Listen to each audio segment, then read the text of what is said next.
Dear students, welcome back to our YouTube channel. This is first class of our free section. हमारा free session start हो चुका है और ये उसकी फर्स्ट क्लास होने जा रही है। तो आए हम फर्स्ट क्लास का स्टार्ट करते हैं। तो थोड़ा अगेन चीज़ें मैं शेयर करता हूँ कि हम इन चीज़ों को डिस्कस करेंगे कि in the during the course के कंटेंट क्या है, उसकी टाइप्स क्या हैं, फिर कीवर्ड्स क्या हैं, कीवर्ड्स की टाइप्स क्या होती हैं, फिर structure of article, blog post, इन चीज़ों को हम देखेंगे। फिर हम देखेंगे वो कौन से स्टेप्स हैं जिनके थ्रू आप एक ब्लॉग पोस्ट को राइट कर सकते हैं, ठीक है। देन आप जो की प्रिंसिपल्स हैं ऑफ इफेक्टिव कंटेंट राइटिंग, एक जो अच्छा कंटेंट होता है, किन प्रिंसिपल के थ्रू आप एक अच्छा कंटेंट लिख सकते हैं, ठीक है। देन हम देखेंगे कि जो एसईओ फंडामेंटल्स हैं वो कंटेंट राइटर के लिए कि क्यों ज़रूरी हैं और वो कौन से एसईओ फंडामेंटल्स हैं। देन हम एडिटिंग एंड प्रूफ रीडिंग, कि आप एक कंटेंट को राइट कर लेते हो, फिर आपने उसको एडिट करना है, प्रूफ रीड करना है, वो कैसे करते हो। फिर हम कुछ टूल्स का जिक्र करेंगे, कौन से tools which are necessary for content writing, जो आपकी कंटेंट में हेल्प करेंगे। उसके बाद हम देखेंगे how to research for content, आप एक इफेक्टिव रिसर्च कैसे कर सकते हैं अपने कंटेंट के लिए। तो फर्स्ट ऑफ ऑल हम देख चलते हैं कि प्रॉपर स्टार्ट लेते हैं। जैसे कल भी मैंने आप लोगों को ये चीज़ें बता चुका हूँ कि व्हाट इज़ कंटेंट राइटिंग। देखें, मैं आपको एक चीज़ पहले तो ये बताता चलूँ कि कंटेंट क्या है। Content content is an idea, एक नॉलेज है, एक आइडिया है जो आप लोगों को देते हो या आप लोगों से रिसीव करते हो। तो कंटेंट की डिफरेंट टाइप्स हो सकती हैं। हम क्योंकि डिस्कस करने जा रहे हैं कंटेंट राइटिंग को, तो वो कौन सा कंटेंट होगा जो in the form of written होगा, जो आपको रिटन वे में कम्युनिकेट कर रहा होगा, वो कंटेंट राइटिंग में आएगा। तो फर्स्ट ऑफ ऑल देखें, वीडियो कंटेंट हो सकता है, ऑडियो कंटेंट हो सकता है, लिसनिंग कंटेंट हो सकता है। हम बात करने जा रहे हैं ब्लॉग पोस्ट की, आर्टिकल्स वगैरह की, एफिलिएट आर्टिकल्स हो सकते हैं। तो दैट इज कंटेंट राइटिंग। देखें, मैं आपको बताता चलूं कि अगर हम गूगल पे जाते हैं और सर्च करते हैं, कुछ भी यहाँ पे सर्च करते हैं कि how to relieve headache, how to relieve headache, ये आप सर्च करते हैं, आपने कुछ लिखा, गूगल ने आपको ये रिजल्ट दे दिया, how to get rid of headache. आपको ये जो चीजें in the form of return, ये आइडियाज मिल रहे हैं, basically that is content. And content writing क्या चीज है? कंटेंट राइटिंग एक प्रोसेस है। वो कौन सा प्रोसेस है? जिसके थ्रू आप क्या करते हो, आप एक स्टार्ट लेते हो, आप एक कंटेंट का आइडिया लेते हो, उसका टाइटल बनाते हो, उसका डाटा गूगल से लेते हो या किसी भी सर्च इंजन से डाटा को रिसर्च करते हो। देन आप उसको एक फॉर्मेट में लेके आते हैं और फिर आप उसको फाइनलाइज कर देते हैं, प्रूफ रीड करते हैं। फिर सब कुछ हो जाने के बाद अगर आप उसको क्लाइंट को डिलीवर करते हैं और क्लाइंट अपनी वेबसाइट पे पब्लिश कर देता है या आप अपनी वेबसाइट पे पब्लिश कर देते हैं, तो इस प्रोसेस को कंटेंट राइटिंग बोलते हैं। उसके बाद हमने जिक्र किया था कि यहाँ पे मैं साथ साथ आपको बताता चलता हूँ। हम डॉक्स ओपन कर लेते हैं यहाँ पे।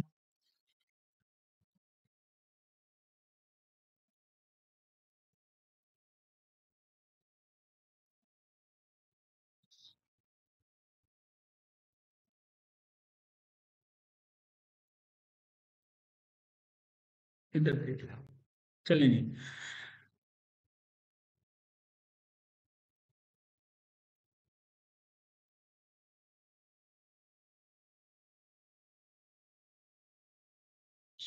जी।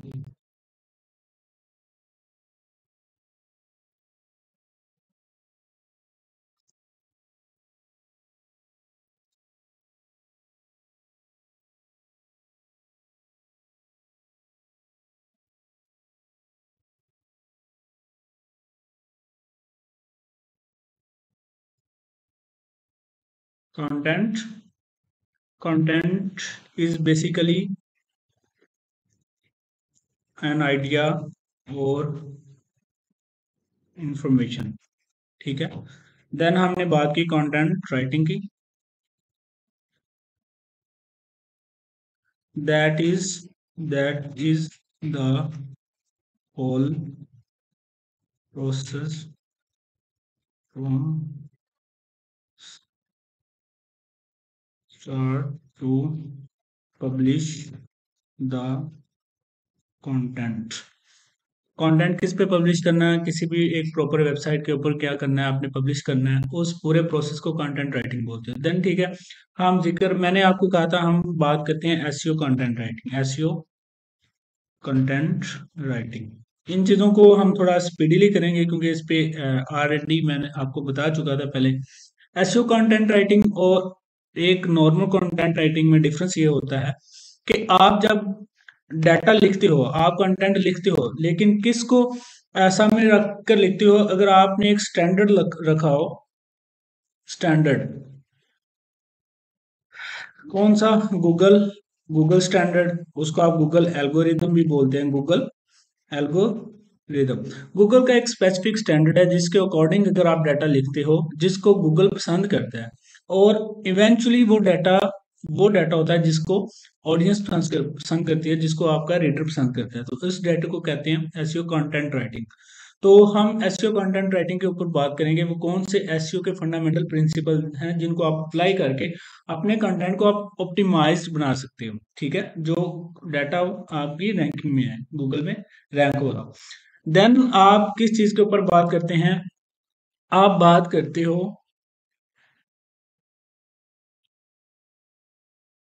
Types, types of content writing. Content writing की टाइप्स कौन सी होती हैं, आप फर्स्ट ऑफ ऑल मैं आपको एक चीज बताता चलूँ। आपको कोई भी ऑर्डर मिलता है, क्लाइंट आपको ऑर्डर देता है या आप अपनी वेबसाइट के लिए कंटेंट लिख रहे हो, तो आपने फर्स्ट ऑफ ऑल तो कीवर्ड फाइंड करने होते हैं। लेकिन अगर क्लाइंट आपको दे देता, क्लाइंट ने आपको कीवर्ड दे दिया, तो आपने क्या चीज देखनी होती है, इंटेंट समझना होता है कि जो आपको कीवर्ड दिया गया उसका इंटेंट क्या है, उसका पर्पस क्या है, उसका मकसद क्या है, वो किस मकसद के लिए लिखा जा रहा है। अगर उसका पर्पस इंफॉर्मेशन है तो वो कंटेंट कौन सा होगा, इंफॉर्मेशनल कंटेंट हो सकता है, और उसकी किस टाइप में आएगा, ब्लॉग पोस्ट है। ब्लॉग पोस्ट में अगर तो आपका आर्टिकल इंफॉर्मेशन दे रहा है, जैसे 10 बेस्ट लैपटॉप्स या 10 best players of cricket in the world, ठीक है, इस तरह का डाटा आ रहा है, या व्हाट इज ए कंप्यूटर, ये डाटा ये इंफॉर्मेशनल है, तो इनको आप कहेंगे इंफॉर्मेशनल आर्टिकल्स। देन अगर आप अपनी ब्लॉग पोस्ट या ब्लॉग के लिए आर्टिकल लिख रहे हो, वो वाला आर्टिकल जो सेल जनरेट करवा रहा है, जिसमें कमर्शियल इंटेंट है, जिसका इंटेंट क्या है, सेल जनरेट करवाना, कमर्शियल इंटेंट, तो वो वाले कौन से आर्टिकल हो जाएंगे, कमर्शियल आर्टिकल्स, उनको आप कमर्शियल आर्टिकल्स बोलते हैं। इसी तरह आप लिखते हो, अगर आप नॉवेल्स वगैरह लिख रहे हो, तो ख्यालाती चीजें लिख रहे हो, फिक्शनल राइटिंग, वो फिक्शनल राइटिंग में आ जाता है। देन अगर आप लैंडिंग पेजेस के बारे में लिख रहे हो, जैसे कि आपने आपको कोई भी लिंक आता है, आप लिंक को ओपन करते हैं, आप किसी वेबसाइट पे लैंड करते हो, वहां पे आपको डाटा, आपको जो डाटा नजर आता है, आप उसको वेब राइटिंग भी बोल सकते हो, उस डाटे को आप वेब राइटिंग भी। अच्छा, जो एक वेब राइटिंग होती है और सेकंड चीज होता है आर्टिकल राइटिंग होती है, इनमें क्या डिफरेंस है, या ब्लॉग राइटिंग और वेब राइटिंग में क्या डिफरेंस है, there is a little bit difference. ये मैं आपको नेक्स्ट बताऊंगा कि इनमें क्या डिफरेंस होता है। बेसिकली एक ही चीज है, अगर देखा जाए ये वेब वेब राइटिंग होती है, ये एक ब्रॉड टर्म है जिसमें आपकी ब्लॉग राइटिंग भी आ जाती है, और जो वेब में आपको इंटरफेस नजर आता है, उसका हेडर नजर आ रहा होता है, फुटर नजर आ रहा है, लैंडिंग पेज पे जो चीजें लिखी होती हैं स्पेसिफिकली, उनको आप वेब राइटिंग में लेके आती हैं। देन ये कुछ टाइप्स हैं, क्योंकि हमने जो मेजर जिस चीज पे डिस्कस करना है वो है इंफॉर्मेशनल आर्टिकल्स, तो हमारी क्लासेस इसी पे होंगी, तो हम इस चीज को ही मैं आपको ज्यादा इस पे जोर दूंगा कि आपने इनके ऊपर ज्यादा कंसंट्रेट करना है। इंफॉर्मेशनल आर्टिकल्स ये राइटिंग की कुछ टाइप हो जाती है। इवेंचुअली चीज क्या है कि देखें, जैसे जैसे आपकी राइटिंग का इंटेंट बदलता जाएगा ना, वैसे वैसे आपकी राइटिंग की जो टाइप है ना वो भी बदलती जाएगी। अगर आपका इंटेंट, आपका पर्पस इंफॉर्मेशन देना, इंफॉर्मेशन आर्टिकल्स हैं, अगर कहीं पे आप स्टोरी लिख रहे हो वो फिक्शनल राइटिंग में आ जाएगा, वहां पे इंटेंट कुछ और हो जाएगा। अगर आप सेल्स जनरेट करवा रहे हो वहां पे उसका इंटेंट कुछ और हो जाएगा, जिनको आप कमर्शियल आर्टिकल्स बोलते हो या एफिलिएट आर्टिकल्स भी बोलते हैं, जैसे आप अमेजोन की प्रोडक्ट्स वगैरह के बारे में लिखती हैं। ये चीज होगी, राइटिंग की टाइप हो गई। देन हम जिक्र करेंगे कि पहले मैं थोड़ा बता दूं, फिर हम इम्पोर्टेंस ऑफ कंटेंट राइटिंग। अच्छा जी, इम्पोर्टेंस ऑफ कंटेंट राइटिंग में मैं एक साथ और आपको इसमें हेडिंग ये दूंगा, इम्पोर्टेंस या future, future of content writers. Writing की क्या इंपॉर्टेंस है, देखें। जो कंटेंट है ना वो आपकी वेबसाइट या आपके ब्लॉग पोस्ट की एक बैकबोन होती है। वो बैकबोन होती है, रीढ़ की हड्डी की हैसियत रखती है। अगर आपका कंटेंट अच्छा है ना, तो आपको जब रैंकिंग मिलती है तो आपकी कोई भी बंदा, कोई भी चीज ऐसी आपको नीचे नहीं लेके आ सकती। लेकिन अगर आपका कंटेंट ही अच्छा नहीं है, एक रीडर आपकी वेबसाइट पे आता है लेकिन आपका कंटेंट की वैल्यू ही नहीं है, तो देन वो रीडर अगेन एंड अगेन आपकी वेबसाइट पे नहीं आएगा। और अगर आपका जो वेबसाइट है या आपकी ब्लॉग पोस्ट होती हैं वो क्रेडिबल होती हैं, उनका जो डाटा होता है वो वेल रिसर्च डाटा होता है, तो उनका with the passage of time आपकी वेबसाइट एक ब्रांड बन जाती है। लोगों को पता होता है हाँ इस वेबसाइट के ऊपर हमें ऑथेंटिक इन्फॉर्मेशन मिलती है। बहुत सारी फेमस वेबसाइट्स हैं, इसीलिए तो वो फेमस हुई है कि उनके ऊपर जो डाटा पड़ा हुआ है वो बड़ा ऑथेंटिक डाटा है। तो कंटेंट राइटिंग एक, आपकी वेबसाइट की जो लाइफ होती है वो कंटेंट से होती है। जितना अच्छा कंटेंट होगा उतने ज्यादा चांसेस है कि आप रैंक करो। देन इसी के साथ में फ्यूचर ऑफ कंटेंट राइटर्स, जो कंटेंट राइटर्स हैं उनका फ्यूचर क्या देखें। कोई भी एरिया है ना, कहीं पे भी हम कोई बिजनेस स्टार्ट करते हैं, हम देखते हैं कि यार यहाँ पे डिमांड है, हम यहाँ पे एक शॉप बना रहे हैं, यहाँ पे लोगों की डिमांड है। तो आप देखें कि मार्केट में राइटर्स की डिमांड है ऑलमोस्ट टू 2,52,000 वेबसाइट्स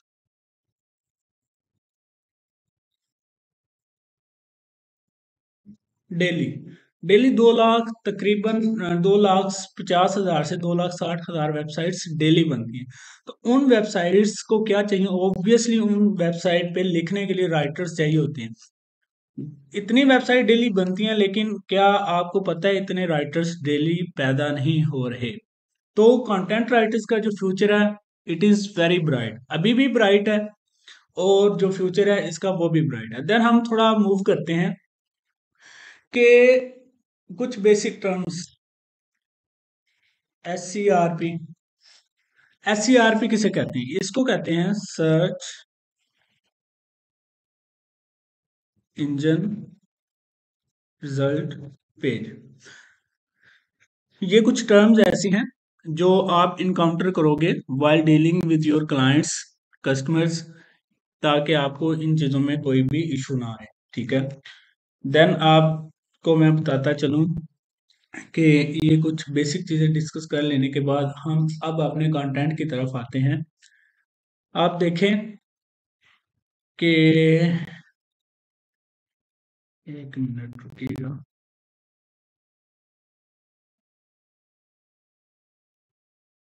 टाइप्स भी हो गया, SCRP भी हो गया। अब मैं कुछ बेसिक चीज़ों का जिक्र करने से पहले, जैसे कि हम अब जब मूव करेंगे अपने कंटेंट की तरफ, कंटेंट राइटिंग या आर्टिकल, कि आप कंटेंट राइटिंग या आर्टिकल करनी कैसे है। देखें प्रोसेस क्या है। सबसे पहले आपके पास क्लाइंट आया, उसने आपको दिया कीवर्ड, क्या दिया, कीवर्ड दिया। अब आपने कीवर्ड का क्या करना है, सबसे पहले जो पहला काम है इंटेंट समझना है। Understand the intent of the keyword, के जो मुझे कीवर्ड आया है इसका पर्पस इंफॉर्मेशन है, सेल्स जनरेट करना है या कोई और पर्पज है, उस हिसाब से आपने डाटा क्या करना है, रिसर्च करना है। इंटेंट के बाद आपने क्या करना है, रिसर्च करनी है। रिसर्च करने के बाद आपने क्या करना है, उसकी उसको वहां पे डाटा लेके उस कंटेंट की फॉर्मेटिंग कर देनी है। फॉर्मेटिंग करने के बाद आपने कंटेंट फाइनल करना है। फाइनल करने के बाद आपने उस कंटेंट को प्रूफ रीड करना है, और प्रूफ रीड करने के बाद आपने उस कंटेंट को डिलीवर कर देना है। बेसिकली ये एक प्रोसेस है, लेकिन इस प्रोसेस में इमर्ज होने से पहले मैं कुछ चीजों का जिक्र करूंगा आपके साथ, कि जो कंटेंट है कि आपने ऐसे ही कंटेंट लिख देना है कि मैं जस्ट आपको यहाँ पे स्टेप्स बता दूं और उन स्टेप को यहाँ पे परफॉर्म करके कह दूं ओके। मैं पहले आपको बताना चाहूंगा कि जो कंटेंट राइटिंग है इसमें आप कुछ कॉमन एरर्स, कॉमन मिस्टेक्स कह लें या ब्लंडर्स कह लें, वो करते हैं। तो सबसे पहले हम उनको देखते हैं, और हम देखते हैं, आपको मैं एक चीज बताता हूँ, चलो, essentials of content content writing. लो जी, हमारा लेक्चर यहाँ से आज का स्टार्ट हो रहा है, इसेंशियल्स ऑफ कंटेंट राइटिंग।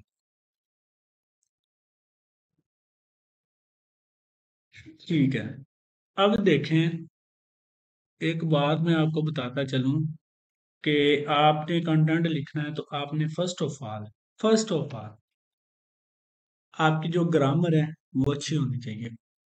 अब आप कहेंगे हमारे पास ग्रामरली है तो हमें ग्रामर अच्छी करने की ज़रूरत नहीं है, तो दैट इज़ नॉट फेयर। ये आप कोशिश करें, बिल्कुल होनी चाहिए ग्रामर। ग्रामरली के बगैर कंटेंट नहीं लिखना चाहिए, ग्रामरली होनी चाहिए। वो आपके कॉमन जो एरर्स आते हैं राइटिंग में उनको वो करेक्ट करती है, लेकिन आपकी ग्रामर अच्छी होनी चाहिए। देन आपको बेसिक इंग्लिश आनी चाहिए, बेसिक इंग्लिश आनी चाहिए। उसके बाद बेसिक इंग्लिश में जिन चीज़ों को मैं आज बताने जा रहा हूँ, that is first of all verb, then noun, उसके बाद पैसिव वॉइस,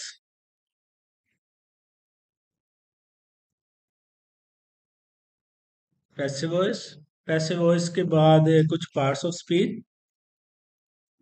हालांकि वर्ब और नाउन पार्ट्स ऑफ स्पीच के हिस्सा है, लेकिन मैं स्पेसिफिकली यहाँ पे इससे पहले मैं पार्ट्स ऑफ स्पीच ही कह दूं, parts of speech, verb, noun, ये इसकी कैटेगरी में आ रहे हैं।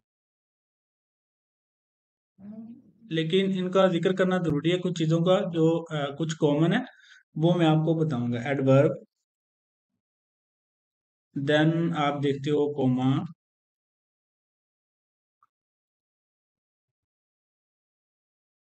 उसके बाद पैसिव वॉइस,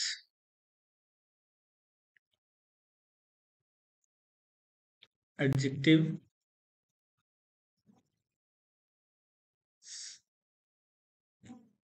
वर्डीनेस। देखें, ये कुछ कॉमन चीजें हैं, और साथ साथ मैं आपको मजीद चीजें बताता चलूंगा, लेकिन हम इन चीजों से स्टार्ट लेते हैं। आप ग्रामर से स्टार्ट लेते हैं। मैं अभी के लिए आता हूँ इधर, देखूं आप लोगों को किसी को कोई इशू तो नहीं हो रहा।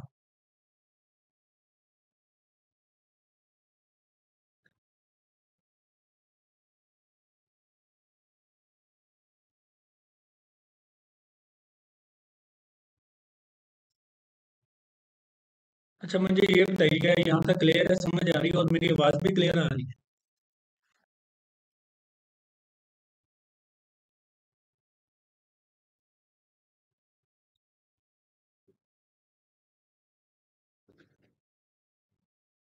डिस्टॉर्टेड वॉइस क्लियर है? ओके है। अच्छा, अगर एक को भी सही आवाज आ रही है तो जिनको नहीं आवाज आ रही, वो देखें उनके क्या इशू है। अगर स्लो है तो स्लो को मैं कर सकता हूँ, थोड़ा मैं लाउड बोलूंगा। चलिए, हम इधर आते हैं। सबसे पहले हम देखते हैं ग्रामर। मेरी बात सुनिए, अगर आप आपको एक क्लाइंट मिला, क्लाइंट ने आपको एक कीवर्ड दिया, कीवर्ड के ऊपर आपने बहुत अच्छी रिसर्च की, बहुत अच्छा डाटा आपने ढूंढा, उसको आपने लिख दिया। अगर आप बेसिक मिस्टेक्स करते हो, बेसिक इंग्लिश के एरर्स करते हैं, तो क्या क्लाइंट या रीडर आपका जो डाटा है उसको रिलायबल समझेगा? बिल्कुल नहीं समझेगा। कि जो बंदा एक लैंग्वेज की बेसिक चीजों का ख्याल नहीं रख पा रहा, उसका डाटा कैसे ऑथेंटिक हो सकता है? तो जो हमारी ग्रामर मिस्टेक्स होती है ना, मिस्टेक्स इन ग्रामर, वो क्या करती हैं? डैमेज कर देती हैं, डैमेज आवर क्रेडिबिलिटी। वो हमारे कंटेंट की क्रेडिबिलिटी को डैमेज करती हैं। अगर कंटेंट की डैमेज क्रेडिबिलिटी को डैमेज करती है, तो इवेंचुअली उस वेबसाइट्स, उस राइटर की जो क्रेडिबिलिटी होती है वो डैमेज हो जाती है। तो ग्रामर मिस्टेक्स नहीं करनी। आपका जो कंटेंट होना चाहिए ना, that should be free of mistakes होना चाहिए, उसमें कोई भी इशू नहीं आना चाहिए। तो मैं आपको कुछ चीज़ों का आपके साथ मैं यहाँ पे शेयर करता हूँ और साथ में बताता हूँ कि इन चीज़ों के कैसे इश्यूज आते हैं। देखो, अभी हम बात कर लेते हैं, किस चीज़ की बात करते हैं? सबसे पहले हम बात करते हैं वर्ब की। वर्ब वर्ब की बात कर लेते हैं, यहाँ पे आते हैं। अगर हम वर्ब की बात करें, गूगल क्या कहता है? गूगल ये कहता है, जो आपका कंटेंट होता है ना, content should be clear. Content आपका क्लियर होना चाहिए, क्रिस्प होना चाहिए, कि जो आपका रीडर है उसकी समझ में आ जाए। और कंटेंट आपका क्लियर कैसे हो जाए?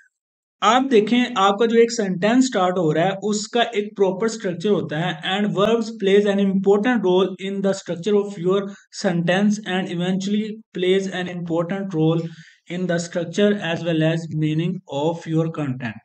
तो वर्ब एक बहुत इंपॉर्टेंट पार्ट होता है आपके जो कंटेंट होता है उसके लिए। मैं आपको कुछ एग्जांपल्स भी इसमें दूंगा।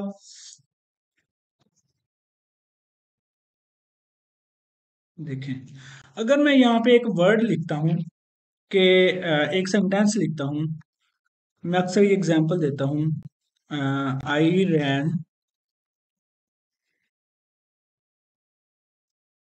आई रैन फास्टली,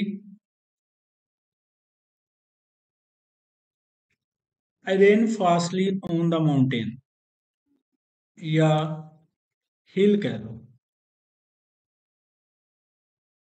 आपने यहाँ पे लिखा, आपने क्या किया? आपने रेन फास्टली, आपने कहा कि मैं भागा, लेकिन क्या उस भागने की जो कंडीशन थी उसके साथ आपने वर्ब के साथ एडवर्ब लगाकर उसको आपने बयान कर दिया। लेकिन क्या आप जानते हैं, आप इन दो वर्ड्स को एक वर्ड्स में लिख सकते थे? वो कैसे? इसका जो प्रॉपर वर्ब है ना, वो ये है, आई shot shot up the mountain, I shot up the mountain. अब जो शॉर्ट अप है ना, तेज भागना का जो एक एग्जैक्ट वर्ब है ना, that is short up the mountain. अब देखें, आपने क्या किया? आपने एक वो वर्ब जिसमें आप दो चीजें यूज कर रहे हो, वर्ब को डिफाइन करने के साथ आप साथ एक और वर्ड ऐड कर रहे हो, दैट इज एडवर्ब। तो आप उसके लिए क्या करते हो? सिंगल वर्ब का वहां पे आप चूज सिंगल वर्ब को आप चूज करते हैं। तो क्या होता है, ये आपके कंटेंट को, चीजों को क्लियर करती है। आपने कोशिश करना है, आपके पास कोई भी सेंटेंस बना रहे हो, आप उसका क्लियर कट वर्ब यूज करो, ना कि आप उसके एडवर्ब्स। और ये चीज के एक मैं यहाँ पे आपको एक बताता हूँ, साथ ये टूल भी लिख लीजिएगा, हैमिंग वे। जब आप कंटेंट लिख रहे होते हो, तो आपने हैमिंग वे को भी कंसीडर करना है। हैमिंग वे से आपने कंटेंट को एनालाइज करना होता है, ये टूल भी देख लीजिएगा। इसमें क्या होता है, इसमें कुछ चीजें देखें, आपको इंटरफेस नजर आएगा। यहाँ पे देखें, वो कहता है कि मैं अगर यहाँ पे ये लिखा हुआ है, तो वो इसके मेरे कंटेंट के कितने वर्ड्स हैं? 1370 वर्ड्स हैं। इसमें 9 एडवर्ब्स हैं, 15 इसमें पैसिव वॉइस हैं, 6 इसमें फ्रेजेस हैं। और इस कंटेंट में जो हार्ड टू रीड सेंटेंसेस हैं वो 16 है आउट ऑफ 100, एंड जो वेरी हार्ड टू रीड है वो भी कितने हैं, 16 है। अब इसने मुझे क्या कर दिया, इसने मुझे उसका स्ट्रक्चर बता दिया। आपके कंटेंट में इतने एडवर्ब्स हैं, इतने पैसिव वॉइस हैं, इतने फ्रेजेस हैं, इतने hard to read, very hard, then इसका यहाँ पे ये देखें ग्रेड भी बता रहा है। क्या बता रहा है, ग्रेड भी बता रहा है, ऊपर रीडेबिलिटी लिखा हुआ है। तो आप देखें यहाँ पे जब एडवर्ब बताता है ना, तो ये कहता है आपने एडवर्ब्स का यूज ज्यादा नहीं करना, आपने एडवर्ब का यूज ज्यादा नहीं करना। तो आपने क्या करना है, आपने उसका एक एग्जैक्ट वर्ब यूज करना है। अभी मैंने एक एग्जांपल दी थी। इसी तरह इसी चीज को लेके मैं आपको एक और एग्जांपल देता हूं। अगर यहाँ पे लिखूं सेंटेंस, आई सा a girl wearing high heel shoes, I saw a girl wearing high heel shoes, लेकिन I can write it, I saw a girl wearing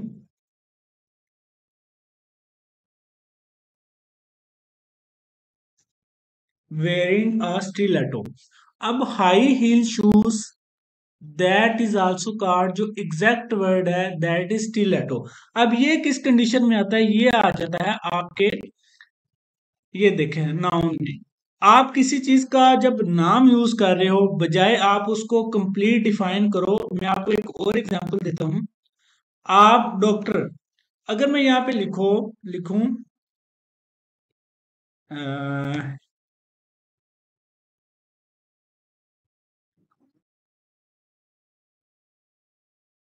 a person who medicate the patients, a person who medicates the patients, अब that is also called a doctor, that is also called a doctor। आपने क्या किया, अब देखें ये भी same वही चीज है। वो पर्सन जो लोगों का क्या करता है, मेडिकेट करता है, इलाज करता है। तो आप उसको एक वर्ड में भी बता सकते हो, that is a doctor. And that is we take this category into the category of noun. आपने उस चीज का एग्जैक्ट नाउन वहां पे लिखना है। ये नहीं कर देना कि आप उसको एक्सप्लेन करने लग जाए। जब आप चीजों के एग्जैक्ट नाउन, आप चीजों के एग्जैक्ट वर्ब की तरफ जाएंगे, तो आप वहां पे फिर एडवर्ब्स का यूज भी कम कर देंगे। आप चीजों के जो नाम है उनको भी सही से यूज करने लग जाएंगे। तो जो आपका कंटेंट होगा ना, उसमें गलती की बिल्कुल भी गुंजाइश नहीं रहेगी। क्या होगा, जो रीडर पढ़ रहा होगा उससे एक एक चीज क्लियर होगी। अच्छा ये इसके बारे में लिख रहा है, अच्छा ये इसके बारे में लिख रहे हैं। एक यहाँ पे मैं वर्ड सर्च करता हूँ, that is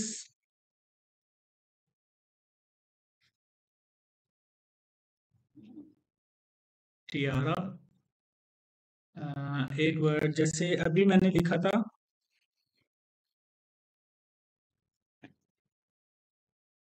stiletto.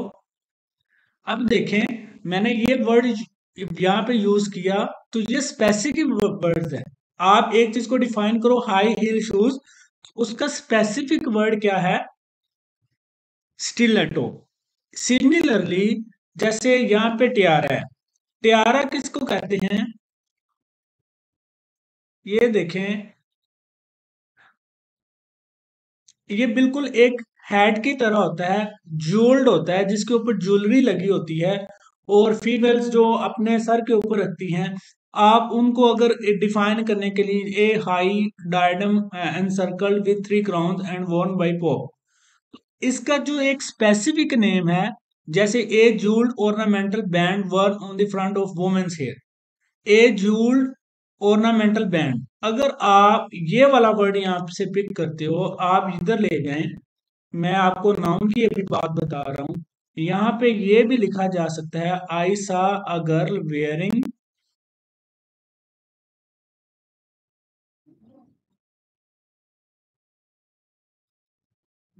I saw a girl wearing a jewelled ornamental band. अगर आप इसकी जगह पे ये लिख दें आई saw a girl wearing a Tiara, तो दैट इज अ स्पेसिफिक। इसमें तो गलती की मिस्टेक हो सकती है कि जूल्ड ऑर्नामेंटल बैंड कोई और कैटेगरी भी हो सकता है, वो किसी और चीज को भी यहाँ पे रेफरेंस कर सकता है, लेकिन अगर आप स्पेसिफिक कर देते हो दैट इज, तो फिर जो गलती का चांस है वो बहुत कम हो जाता है। इस वे में आपने क्या करना है, आपने चीजों का एक तो एग्जैक्ट वर्ब यूज करना है। जब आप एग्जैक्ट वर्ब यूज करोगे तो गलती के चांसेस कम हो जाएंगे। On the eventually other side अगर आप देखें तो एडवर्ब का यूज वो भी कम हो जाएगा। अब यहाँ पे अगर मैं आपको दिखाऊं तो यहाँ पे जैसे 9 एडवर्ब हैं, अगर आपका कंटेंट 1000 से 2000 वर्ड तक है तो आपके जो एडवर्ब हैं वो तकरीबन 6 to 7 कर लें। और पैसिव वॉइस आप मैक्सिमम भी, ये ज्यादा पैसिव वॉइस है आपके। अगर 2000 वर्ड तक आपका आर्टिकल है तो आप उसमें तकरीबन 6 से 7 पैसिव वॉइस यूज कर दें, 6 से लेकर 7 पैसिव वॉइस। अब ये आपको स्ट्रक्चर बता रहा है। तो देन हम मूव करते हैं दूसरी और भी चीजों की तरफ। ये छोटी छोटी चीजें हैं, ये मैं इसलिए बता रहा हूं। देखें, there are a lot of hundreds of examples of mistakes regarding verb, noun, adverb, commerce, adjective.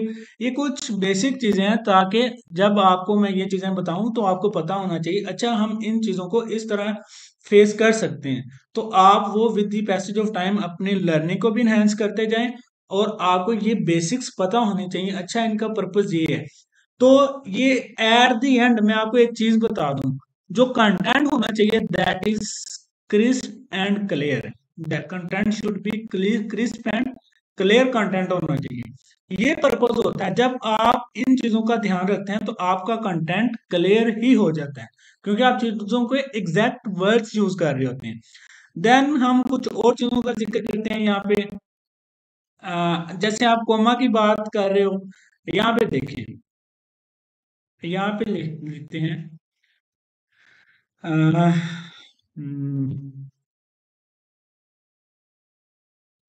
Let's eat,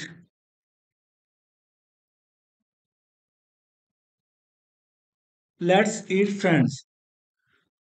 इसका क्या मतलब है? अगर आप इसी सेंटेंस को लिखते हो लेट्स,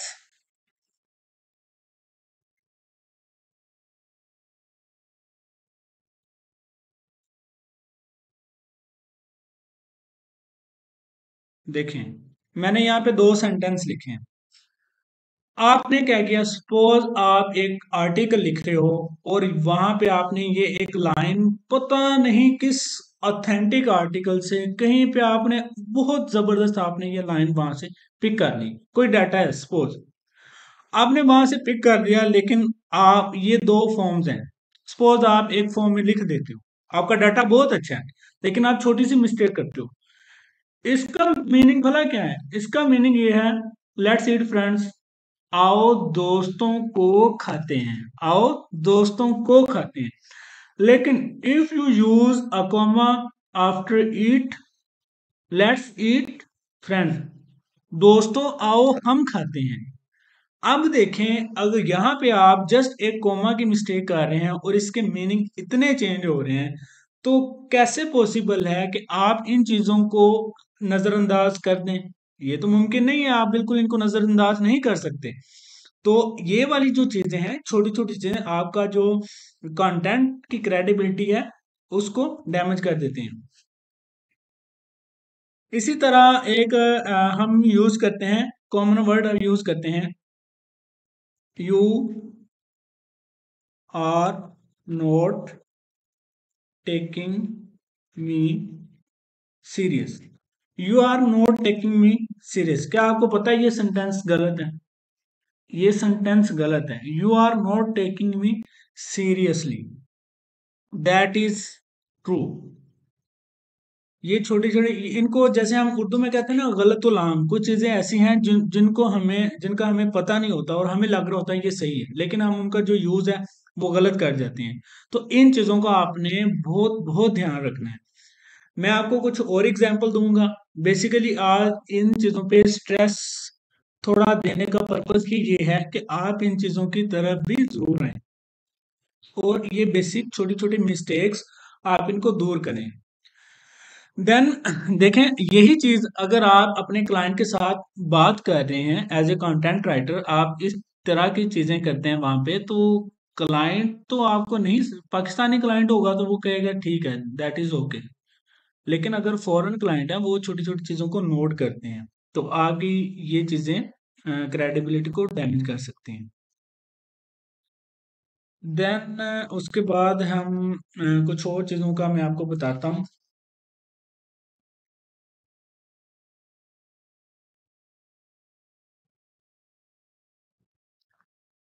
अच्छा, देखिए, अभी हम क्योंकि इंग्लिश की बात कर रहे थे, अभी हमने वर्ब की बात की, नाउन की बात की एंड हमने एडवर्ब की भी बात कर ली। हमने कोमा की बात की। अच्छा, कोमा कोमा की भी आगे एक और मैं आपको एग्जांपल देता हूँ। कभी आपने सुना हो कौन सा कोमा?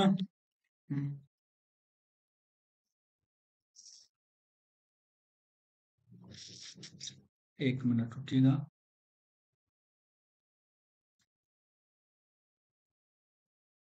अभी हम कोमा के ऊपर बात करते हैं। My parents my parents Ramzan and Zubaida came to meet me. एक चीज ये है, एक चीज ये है, माय पेरेंट्स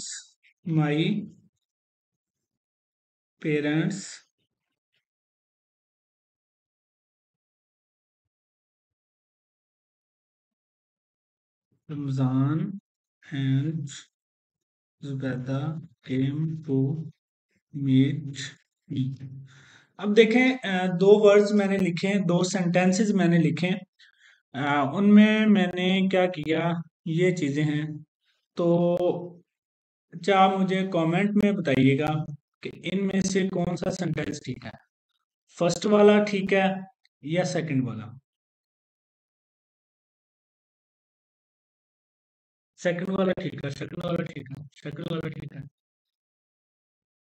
फर्स्ट वाला ठीक है। चलें, खैर हम आते हैं इसकी तरफ। देखें, ये दोनों ही ठीक हैं। First one is also correct, second one is also correct. कैसे? यहाँ पे एक चीज है, जब मैं my parents Ramzan and Zubaida my parents Ramzan and Zubaida came to meet me, मैंने यहाँ पे कोमा यूज नहीं ना किया। इसका मतलब है माई, मैं यहाँ पे सिर्फ दो लोगों का ही जिक्र कर रहा हूँ जो कि मेरे पेरेंट्स हैं।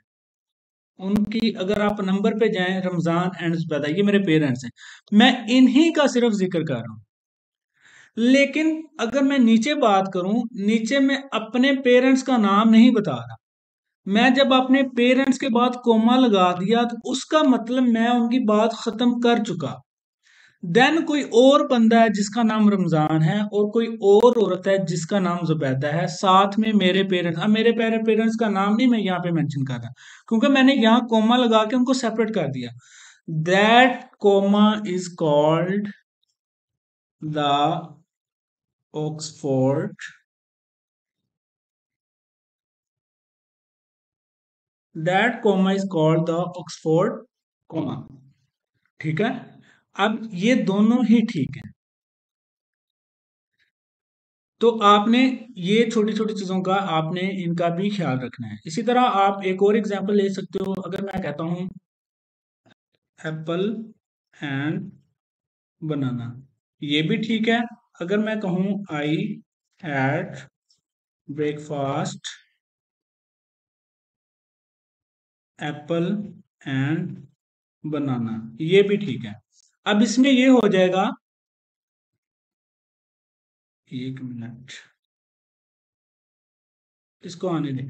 अब इसमें ये हो जाएगा, I had breakfast apple and banana, ये भी ठीक है। ये भी, इसमें ये है आई हैड ब्रेकफास्ट एप्पल, यानी कि मैंने जो ब्रेकफास्ट किया उसमें एप्पल था और बनाना था। लेकिन जो सेकंड वन है उसमें ये है, आई हैड ब्रेकफास्ट, मैंने ब्रेकफास्ट, ब्रेकफास्ट में हो सकता है चाय हो, कुछ भी हो सकता है। और साथ में क्या था, apple and banana, apple and banana भी था। अब ब्रेकफास्ट का मैंने यहाँ पे मेंशन, यहाँ पे मैं बता रहा हूँ कि मैंने ब्रेकफास्ट में मेरे पास ये दो चीजें मौजूद थी। यहाँ पे मैं नहीं बता रहा, यहाँ पे तीन चीजें, चार हो सकती हैं, पांच, दो तो ये होगी। अब ब्रेकफास्ट में हो सकता है मैंने चाय पी हो सकता है मैंने कुछ और खाया हो। तो that comma is called Oxford comma. इस तरह के मिस्टेक्स को भी आपने इग्नोर नहीं करना, ठीक है। देन हम कुछ और चीजों का यहाँ पे जिक्र करते हैं। आप इन चीजों को बेशक किसी बुक या गूगल शूगल के ऊपर आपने इन चीजों को भी सर्च करना है। एक बहुत इंपॉर्टेंट टॉपिक है कंटेंट राइटिंग में, आप उसको कह सकते हो सब्जेक्ट।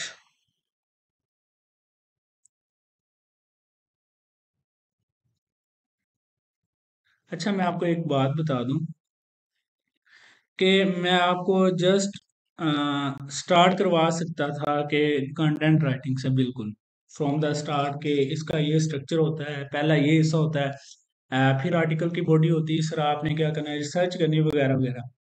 लेकिन ये चीजें बताने का पर्पज, सिर्फ सिर्फ पर्पज ये है कि आपके, अगर आप एक अच्छे कंटेंट राइटर बनना चाहते हो और प्रोफेशनली इस चीज को अडॉप्ट करना चाहते हैं, तो देन आपको ये सब चीज़ों का पता होना चाहिए।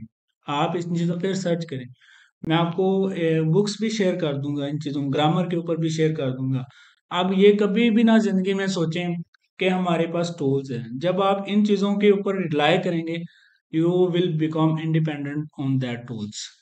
आप तो इंडिपेंडेंट हो जाएंगे, आप डिपेंडेंट हो जाएंगे। तो आपने इन चीजों का सहारा लें, लेकिन आप बिल्कुल ही ये ना हो कि आप अपने आप की क्रिएटिविटी को ही भूल जाएं, आप इन चीजों पे डिपेंड ही करने लग जाएं। देन अब हम बात करते हैं सब्जेक्ट वर्ब एग्रीमेंट के ऊपर। एक मिनट, आवाज आ रही है मेरी आपको?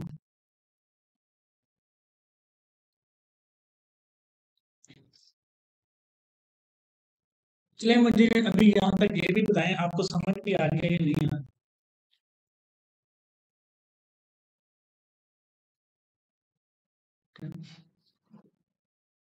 उसको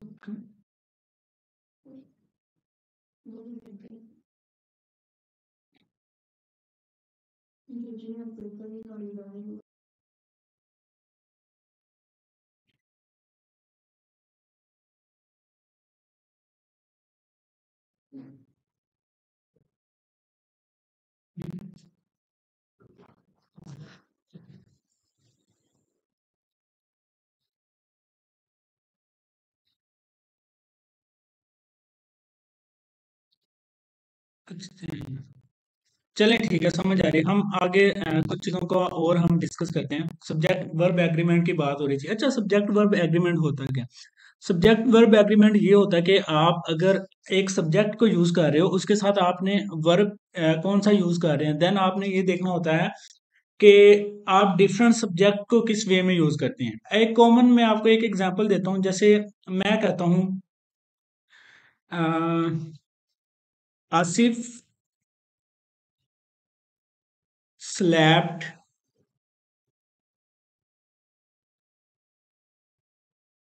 आसिफ स्लैप्ड मी। सपोज मैं आप एक ये एग्जांपल लिखता हूँ, Asif slapped me and Asif,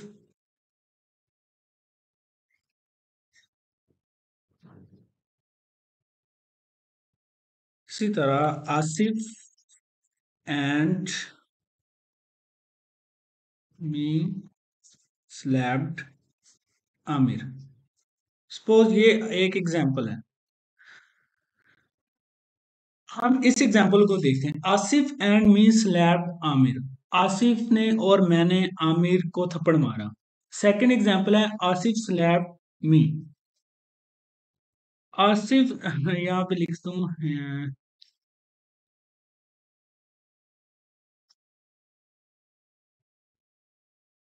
ये Asif slapped me and Aamir. अच्छा, अब इसमें है क्या? देखें, जब आप कोई आप एक सब्जेक्ट यूज कर रहे हो ना, तो आपको पता होना चाहिए कि यहाँ पे ये चीज एज ए सब्जेक्ट यूज हो रही है, और कभी कभार जो सब्जेक्ट होता है वो एज ए ऑब्जेक्ट भी यूज हो रहा होता है। वो कैसे?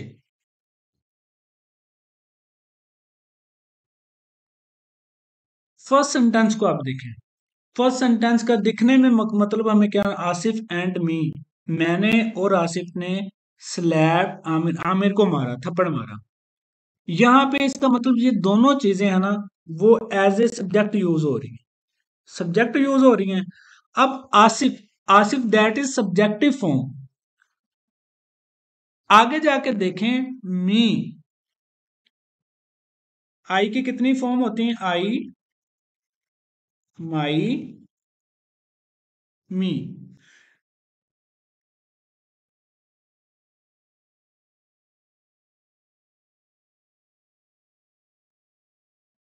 ये देखें, ये सब्जेक्टिव फॉर्म है, that is possessive, that is objective.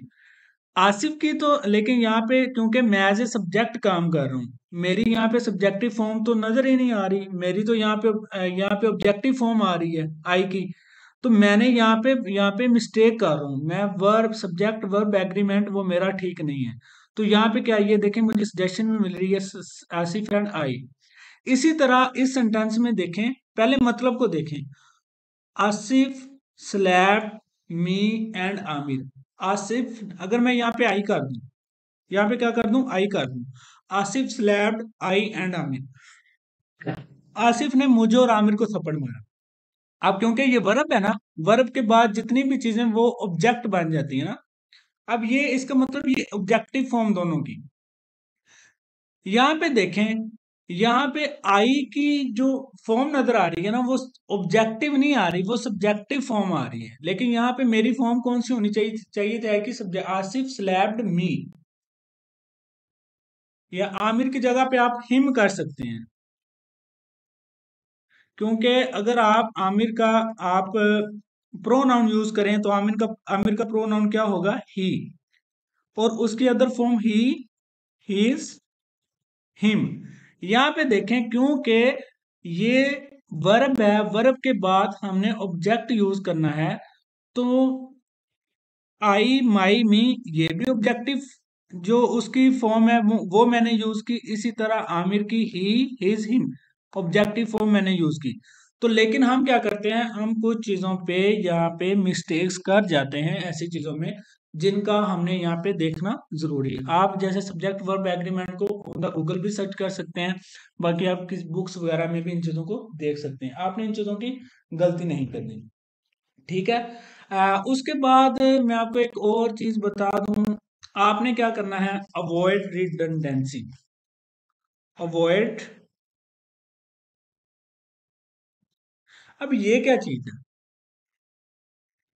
Avoid redundancy. आप इसको भी, ये चीजों को आपने देखें, there are a lot of hundreds of examples, मैं सिर्फ आपको बताऊंगा कि ये इश्यूज हो सकते हैं। आपने उनको खुद खुद से ज्यादा रिसर्च करना है। ये क्या होता है, आपने अक्सर सुना होगा, इन माई पर्सनल ओपिनियन, ठीक है, माई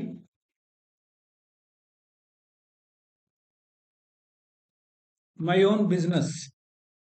कभी आपने सुना है कि आपने लिखा हो माई ओन फादर, मेरा अपना अब्बा?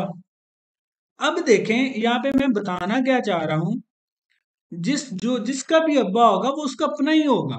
तो आपको ओन लिखने की जरूरत नहीं है, माई ओन फादर, मेरा अपना अब्बा। अब्बा तो अपना ही होता है, जरूरत नहीं है।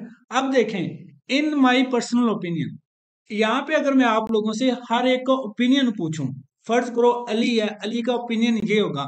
अब ओपिनियन कहते हैं राय को, तो किसी भी बंदे की जो राय है, जाती राय, वो पर्सनल ही होती है, तो हमें पर्सनल लिखने की जरूरत नहीं है। अगर आपका बिजनेस है, आपने पैसे लगाए हैं, तो वो आपका बिजनेस ही है, आपको माई ओन बिजनेस लिखने की जरूरत नहीं है।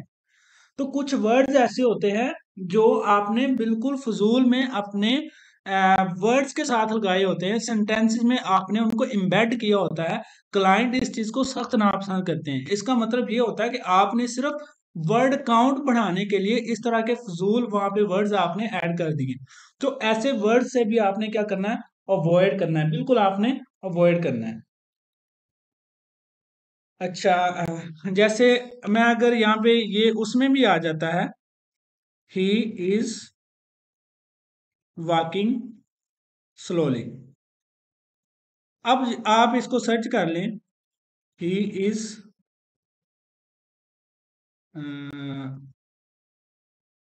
He is ambling. इसका भी ये मतलब है कि वो आस्ता चल रहा है, इसका भी मतलब ये है वो आस्ता चल रहा है। लेकिन आप देखें, एक मफहूम को मैंने यहाँ पे 3 वर्ड्स में बता दिया। आप उसी चीज को आप कितने वर्ड्स में बता रहे हो, 4 वर्ड्स में बता रहे हो। तो दैट इज कॉल्ड रिडंडेंसी। उन अल्फाज का यूज करना जिनका यूज करना बनता नहीं था, आपने यूज किया। अब ये चीजें इन योर राइटिंग ये आस्ता आस्ता आ जाएंगी, लेकिन जब आप ट्राई करेंगे। अगर आप इन चीजों को ट्राई नहीं करेंगे, if you will become totally dependent on the tools, then your creativity ultimately will damaged. तो आपकी क्रिएटिविटी खत्म हो जाएगी, फिर ना आपका इन चीजों की तरफ ध्यान आएगा और ना कभी आएंगे। अभी से स्टार्ट लेंगे तो ये चीजें आप with the passage of time इनको कवर अप कर लेंगे। तो there are lot of examples. तो उन एग्जांपल्स को हम इंशाल्लाह, कुछ चीज़ें बेसिक और रहती हैं, कल का लेक्चर मजीद कुछ बेसिक्स पे होगा। फिर हम इंशाल्लाह अपने आर्टिकल के स्ट्रक्चर की तरफ लुक फॉरवर्ड करेंगे, उसकी तरफ हम बढ़ेंगे और देखेंगे हमने आगे उसको कैसे लेके चलना है। तो